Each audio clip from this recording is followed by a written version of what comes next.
Hello, everybody. I think we're live. Yes. Hey. So, hello again. Anna Charles here. I am the coach who helps you to drink less so you can enjoy your life without worrying what's in your glass.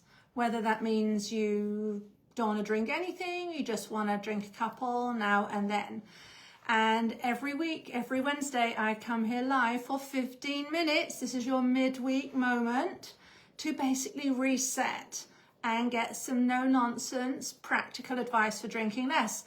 And I was looking back, actually, this is the 14th one of these that I've done. So comment below if you've been following this all the way, if you listen to all of these. Let me know if you're taking the action that I am suggesting, putting forth, offering. I really want to hear from you. Tell me what you want me to talk about as well as I plan these sessions. And even though we're now in the height of summer, do you see I've still got my pulley? I've got my nice warm jumper on here. So yes, it's not very warm where I am, even though it's August. Anyway, I digress. Today's topic is one for you if you really feel bad about where you are in your drinking journey. I know the word journey is, I think it's overused, but this really is a journey, or another word I like is a process, right? There's a process to get from where we are today to where we want to be. It's about changing habits. So my topic is, you cannot shame yourself into change. Now, I want you to just ask, what do you think about that? Do you agree with that? Maybe you disagree with that. And I think when we talk about alcohol, so many of us, I remember feeling this, if you have any kind of struggle, we are sort of made to feel a bit ashamed. That was my view, like everybody's making me feel bad about this. There's something wrong with me. Not at all. So firstly, I'll say that. But today I want to talk about when we are using shame, when we try to use shame, when we try to blame ourselves into taking action, and the limited impact of that approach, right? I want to talk about it because this is not the kind of shame that shows up, the morning after the night before. And we're not talking about that, but this is the kind of shame when we're using shame to fuel ourselves. I can't believe I'm still doing this. I should know better.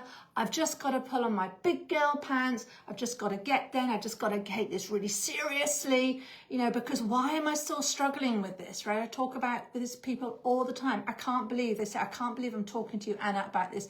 I feel so ashamed. I've been struggling for years and I just can't figure it out, right? Now, when we are using that kind of feeling to energize us to take action. So I just want you to take yourself there. If you're thinking, why am I such screw? Why will I never learn? Why am I still struggling with this? Right? And then we want to take positive action from that place. That doesn't work. Because when you're thinking, why will I never learn? How do you feel? You probably feel fairly disappointed. You probably feel fairly frustrated. I remember being annoyed and bored. I was so bored of the problem of why can't I just have one glass of Chablis a night? I mean, it was boring. I had lots of other problems I wanted to solve and I was stuck with this, right? So feeling bored of it, that was never, for me, a motivation to propel me forward. And if you're feeling in this way, all of these feelings are likely to make you feel just really restricted. Maybe you're going to hide. Maybe you're going to give up. Maybe you're going to drink some more, because that used to be the thing where, I'm so annoyed, I'm so bored of this, and I didn't like feeling bored, so that I would drink to not feel bored, right? So none of these it's like tough talk, right? Self-shaming, tough talk does not create the motivation to make the change, right? This, I often say, changing your relationship with alcohol is very simple. Right? I have broken this down for my clients into a very simple process. It's a number of steps that we follow and we practice and we repeat and we learn. Right? It's very simple, but it is not always easy. Right? We want to make it easier, as easy as possible on ourselves. And if we're going along saying, why will I never learn? That is not going to make this feel easy. I mean, I really want you to think, how do you feel when you think that way? And I always like to give a real life client example. I've got a quote here from a client. She put it perfectly. She said, before I worked with you, Anna, it was like I was so fed up with myself right? Or this kind of, oh, come on, just get to grips with this. I just go, oh, whatever, right? It's boring, whatever. I'm never going to never going to sort this out. And I just pour a drink. That was what she said. Now, because that feeling does not create desire. That feeling and the way we're talking to ourselves, where we're shaming ourselves and blaming ourselves, does not create encouragement. It creates discouragement, right? It makes us kind of want to freeze and give up and not do anything. And the other piece of this that I think is more nuanced, but I also want to offer it here, is people say, but Anna, I might be saying that to myself, like, oh, why will I never learn? I'm never going to figure this out. But I am doing the things. Maybe you're using the Off Switch app. Hooray. If you haven't got the Off Switch app, take it. It's free. It's brilliant for figuring out why you're drinking. And there is free coaching in there. That is not going to be there forever. I'm going to start charging for the free coaching that's in there. So go to the App Store or Google Play Store for the Off Switch app. Anyhow, so you might be there. You might be planning your drinks. You might be thinking about the why. You might be doing all the steps that I talk about also in my book, The Off Switch, right? Dealing with the cravings. Might be doing all the things. But if you have an undercurrent thought of, why I'm never going to learn this, this isn't going to work, right? It's kind of like my favorite driving. I have lots of driving analogies. If you listen to my podcast, you'll know this. It's like driving with your foot on the accelerator and the brake. You're saying, I'm doing the things. I'm writing my drink plans. I'm thinking about myself. I'm trying not to worry about what other people think. But this really isn't going to work, right? It just creates drag. Apart from anything else, it creates drag. And if you are doing all the things, and you're having this kind of negative thought, there's going to be another thought in there actually that is propelling you to take action, right? You are not taking positive action from this negative thought. Those two things do not go together. There'll be another thought in there. So if you're sitting there saying, yeah, but this tough talk really does encourage me forward, it actually doesn't. There's going to be something else under there that if we work together, we would find out what that is, right? So I really want you to take this on board, especially if you are super hard on yourself, right? And you know if that's you. And I meet so many people who are like that. So here's what I want you to do. I've got my little homework piece here. I want you to decide, and you can do this tonight, right? We're doing Wine-Free Wednesday. So we're going into the evening. Of my American friends, you've got a few hours left. So we're going to the evening. We're going to make today wine-free.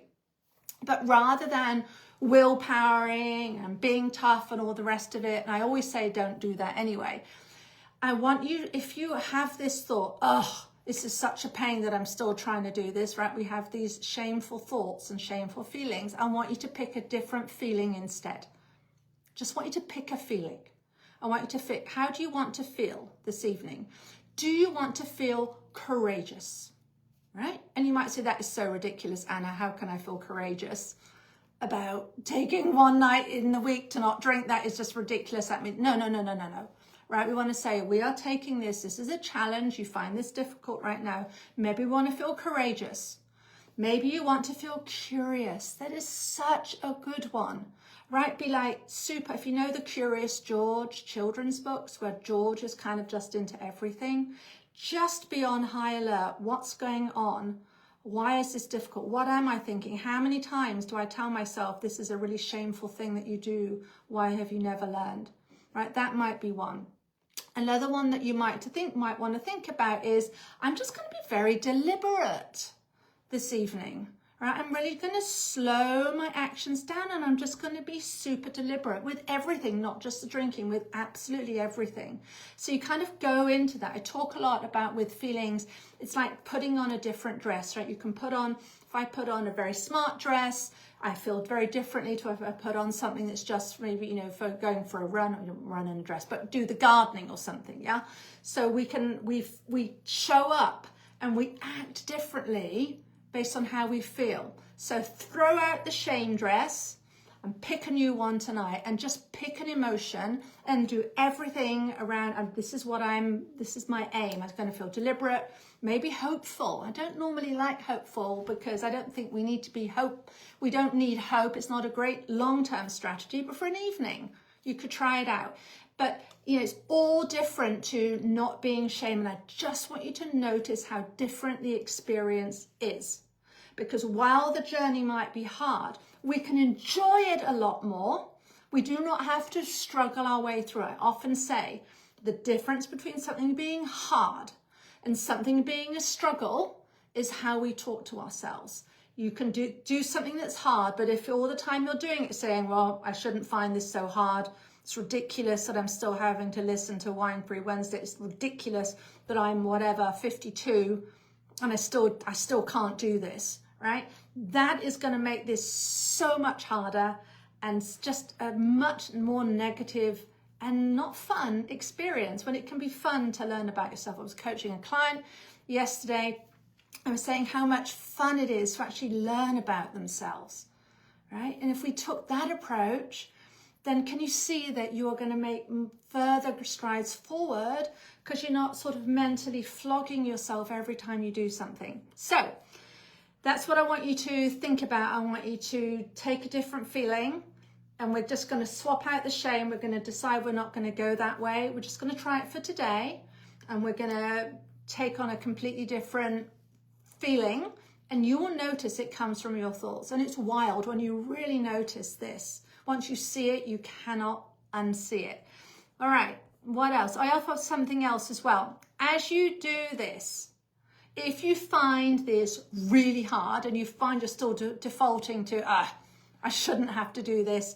Why am I still messing this up? Why is this always so difficult? Maybe if you have a drink tonight, you're trying to be alcohol free and you have a drink. Why do I always mess this up?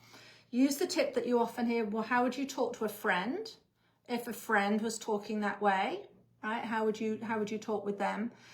And then again, what is this more? You can switch immediately. What is a more useful emotion that I could think right now? And for all parents out there, here's another way of looking at this. If you have a child, if they're learning to write and maybe they're doing fairly well, their lettering is getting better, and then one day they come, it's a disaster, right?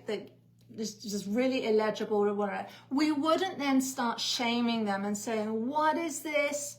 You call yourself a whatever 8-year-old, you can't write, you're never going to be able to write.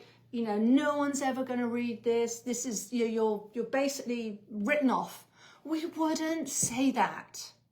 We wouldn't use shame. We would use encouragement. We would say, okay, remember when you did that thing yesterday, that was good. Or maybe we would pick one little thing out of their homework and say, okay, it started all right. How can we move on from there, right? Without pretending that the not good work, that not neat work is neat. We don't want to pretend, we're not pretending, but we would encourage. We would not shame.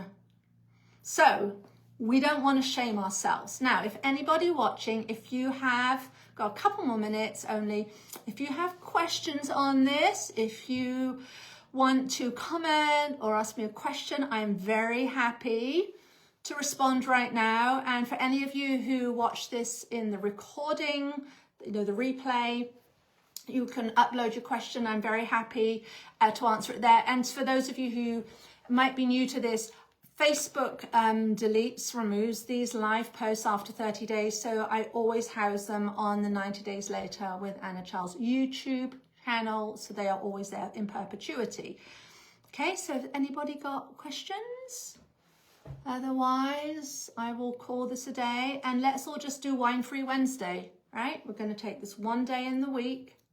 We're going to go wine free simply because it's a choice, and simply this week because I want you to really be inspecting to see what can I learn about myself, because the lesson today is you cannot shame your way to change. It is not fun, it does not work, and it's much better if we are encouraging ourselves than mentally beating ourselves up. Okay? All right. That's it for today. I will see you next Wednesday. And let me know how you get on. And if you don't want to publicly comment, you don't want people to know you're watching this stuff, you can send me a message. And if you have a question, send me your questions. I read and I do respond to everybody. Okay? Thanks then, everybody. Bye-bye.